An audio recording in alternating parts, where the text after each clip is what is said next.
Bonjour à tous et bienvenue dans Parlons Cash l'hebdo. On démarre avec les chiffres de l'inflation de l'INSEE qui viennent d'être publiés et c'est une bonne nouvelle.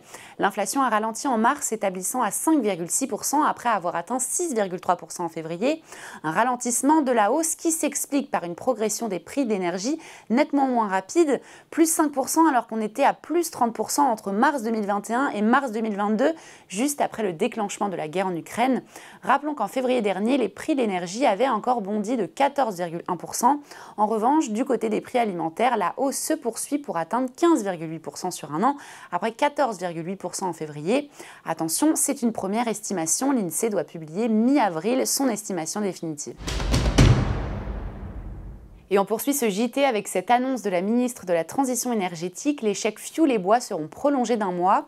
Selon Agnès Pannier-Runacher, les ménages qui y ont droit n'ont pas tous fait leur demande et c'est pour cela que le gouvernement leur accorde un délai supplémentaire. 1,6 million de foyers éligibles au chèque fioul pourront donc faire leur demande jusqu'au 30 avril. Les 2,6 millions de ménages concernés par le chèque bois pourront quant à eux faire leur demande en ligne jusqu'à la fin du mois de mai. La ministre rappelle que le chèque énergie est un chèque qui lui arrive automatiquement sur la base de la déclaration fiscale chez les Français. En revanche, pour les chèques bois et fioul, il faut en faire la demande. Elle a donc invité les millions de Français concernés à se manifester. Et on termine avec le moral des ménages qui malheureusement ne s'améliore pas, il s'est même légèrement dégradé en mars.